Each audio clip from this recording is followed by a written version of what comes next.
This is the Nightwolf howling at you, and today we're going to look at the Legends of Dragonore Prophecy Vision Yondara Heroic Chieftain figure. This is part of the Wave 1.5. You should see the earlier video where I've gone over the just unboxing the figures and the mini comic, because I've decided I'm not going to go over the mini comic with each figure this time because that's 6 figures and it's already hard enough going over the same mini comic 4 times with the waves with like the Ninja Turtles and Masters of the Universe. So I'd kind of like to keep this one a little bit less repetitive. Oh yeah. On the back of the box, we do see all the figures in the wave. We have a new, even though this is a repaint of Onitor, he is a new character called Raytor. That means that we now have 4 heroes and 5. Wait, 4 heroes and 3 villains, because math is hard. And you know what? I never did get a pronunciation guide for any of the names for this, so we're gonna battle through this one. Prophecy Vision Yondara, Heroic Chieftain, Homeworld, Edimayan. Special ability, projecting her spirit through dimension deviation.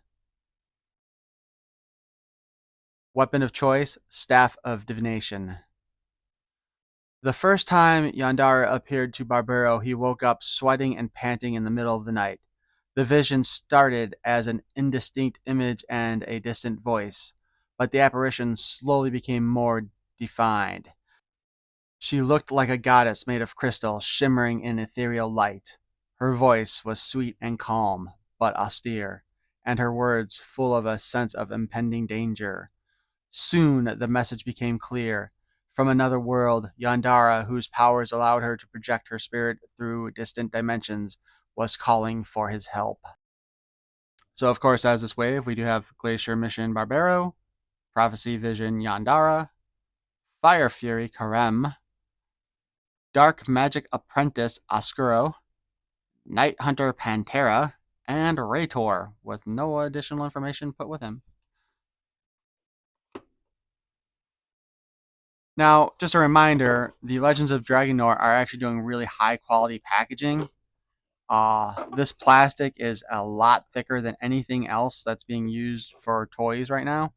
And the cardboard itself is probably twice as thick as what's being used on the Masters of the Universe line. And maybe still thicker than what's currently being used for some of the Transformers now that they've actually started using a better quality cardboard for them.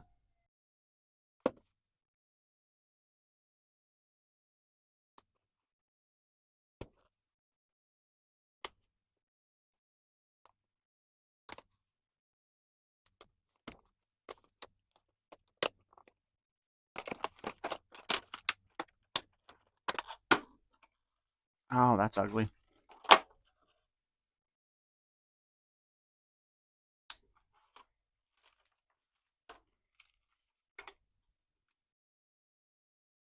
Well, not my best job, not my worst job, but hey.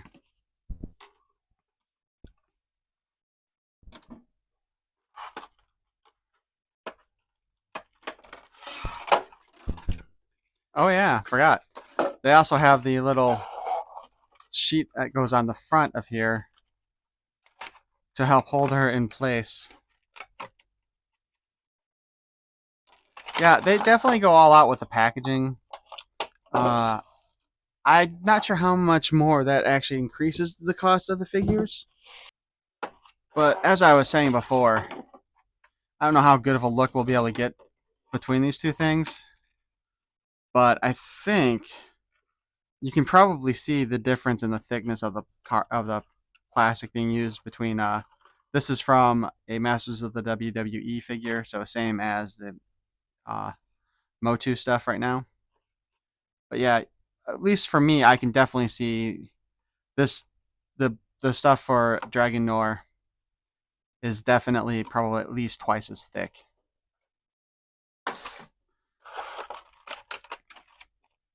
And also with the way they pack it, there are no little stupid doodads holding her in place. It's just the plastic. So we have our figure,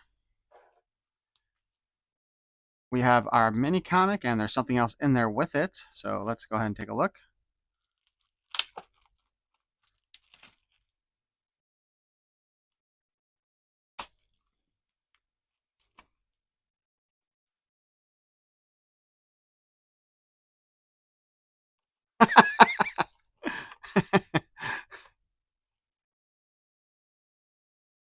So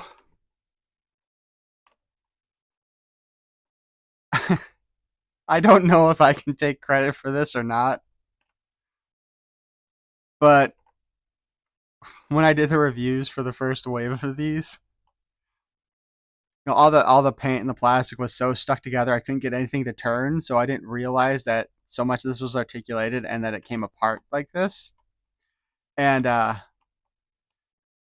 one of the guys, Emilio, who also does a lot of the artwork for Masters of the Universe too, he actually contacted me to let me know that there was additional articulation, which when I first reviewed, I recorded all the reviews the first time around on the same day.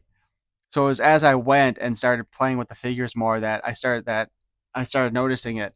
And it was, I think, Onitor maybe was the first one where I noticed like the feet were just so out of position or something that I'm like, this is terrible. Like, why is it like that? And then I started turning it, and that's when I realized that the figures could come apart. So anyway, I don't know. I think I'm probably not the only one who had problems figuring out that these things came apart and were as adjustable as they are. So I doubt, I'm joking about the whole, because of me thing, but it's very possible that enough people had problems figuring that out at first because the joints were all so stiff you didn't expect them to move additionally, that they decided to add this to it. And this does confirm that, unlike the male figures, her wrists don't actually have a pivot point, or so. And then we have the mini comic. It is done in the traditional version of the Motu ones, and there are a lot of pages to it. So, like I said, I'm not going to go over the interior of this one for this video. If you want to see it, you can go ahead and take a look at the initial unboxing and review of the mini comic. But the cover looks good.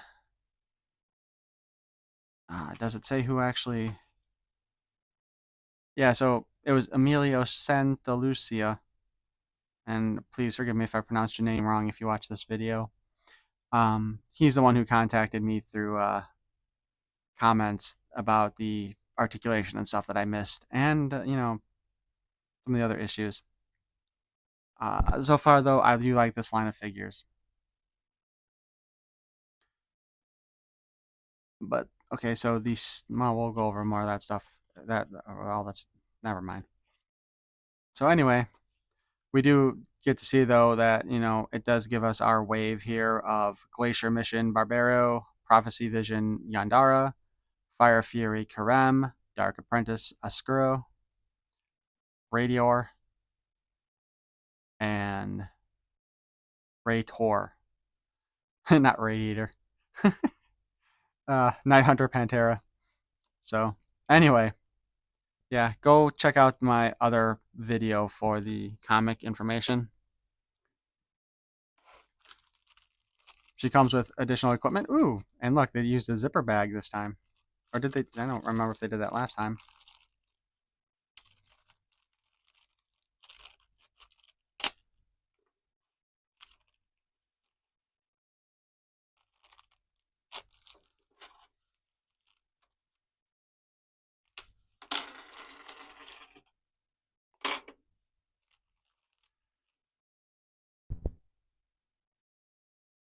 It does appear that she has the same staff. There's no additional deco on the staff this time, where the last one was golden orange. But if this is supposed to be like kind of a spirit self thing, that makes sense. But let's go ahead and take a look at the figure herself and her helmet. Articulation wise, of course, she's got a spin on the head. head, and it's just a pin or a peg, however you want to put it. And you can look around. Her hair and armor do get in the way of going to the full 360. Her arms just have a pin also, so they just spin around. You can go ahead and do a 360 round, but there is no hinge to go outward, and there is no articulation in the wrist like there are on the male figures. She does have a spin at the waist, however, and she can kick up a little further than we do with the Motu, and she can kick back about the same amount as a Motu figure, and she cannot kick out. She does, however, still have the spin at the ankle, the waist, the boot. She does have the boot cut, and it spins all around. Now, as mentioned before, you can pull the figure apart, as we saw.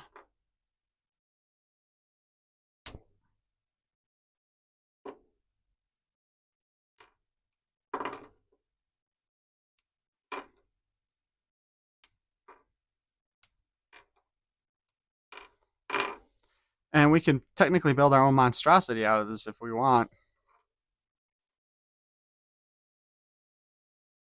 I just had a horrible idea, and I don't know if I'm going to do it when I get all the figures open.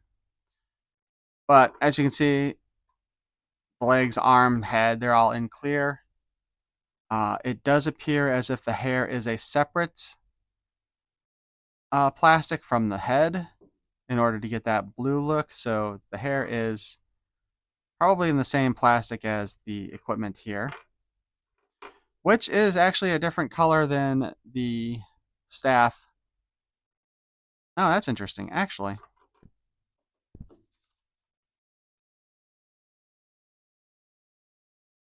Maybe it's because it's thinner here, but it almost, well, it probably is just thinner.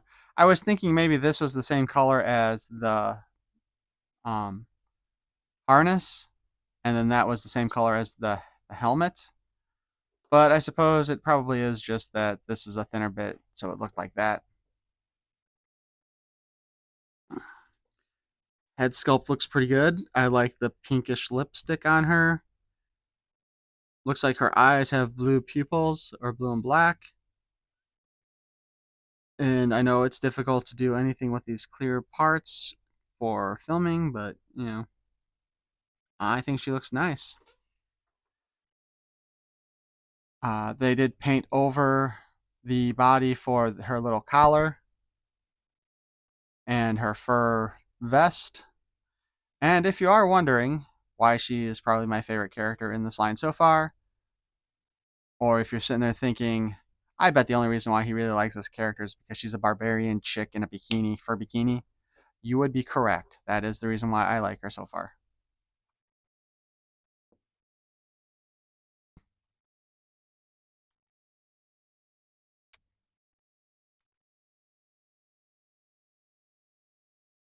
So,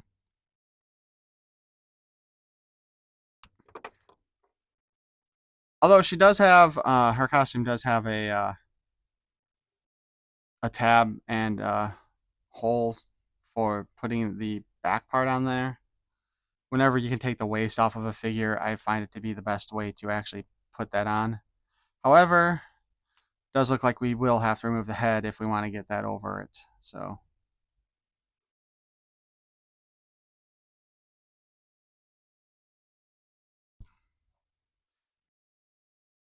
and well, just kind of a, well, I can't really do it as much with these figures, but the pegs on most of them are compatible with other figures, the other figures.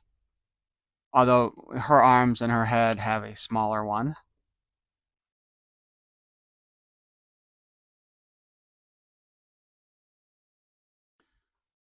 So here we have her in her helmet and her staff, which looks pretty good to me. I like the blue coloring. Although, to be fair, I've never been too much of a fan of the helmet, I don't think. Pretty sure I mentioned that before. Now, comparison-wise, color-wise, here we go. It is the same figure. Everything is pretty much the same on her, except for the color scheme.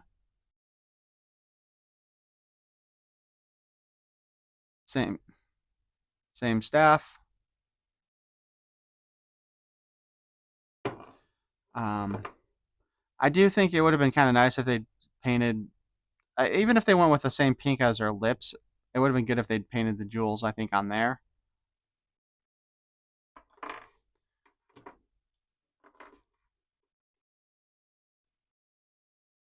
And here we have the two heads side by side. I think they did a really nice job with the face sculpt.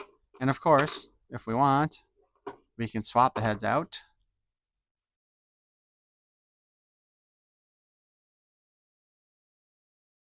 Which, not gonna lie, looks really weird.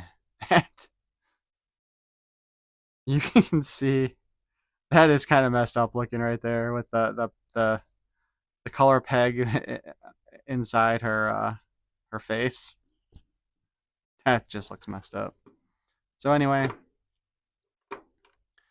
it is a little sad that we can't like switch out the furry parts. I mean, okay, technically,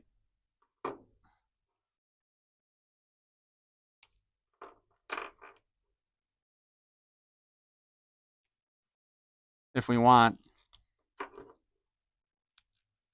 Oh,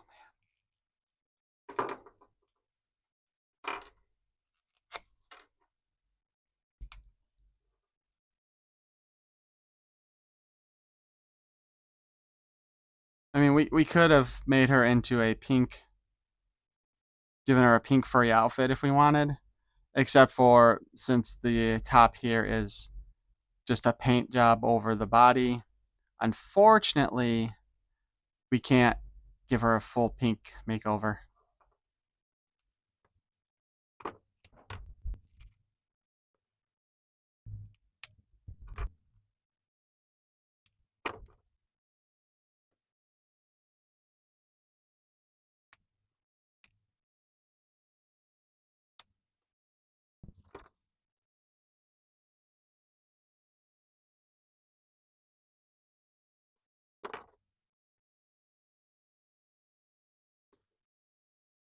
I do wish they could have given us an unarticulated uh, forearm or wrist on here like they do with the male characters, but other than that, this again is just kind of going the 80s styles of figure with the limited articulation, though they do have more articulation than those figures had, so there's still that. Overall, I like the new deco choice. The clear plastic looks really good on her. It's going to be a bitch to take pictures of around, I'm sure. But I think she is a great figure. If you like the vintage Masters of the Universe stuff, I think you'll like this. And these are much more solid plastic and heavier duty than the current figures are. You throw this at somebody, it's gonna hurt. So anyway, I hope you enjoyed this look at our Prophecy Vision Yondara. And I will be following up with more videos for the others. Please feel free to like, comment, subscribe, and let me know if you consider buying these figures, because I would definitely say go for it. Peace and love.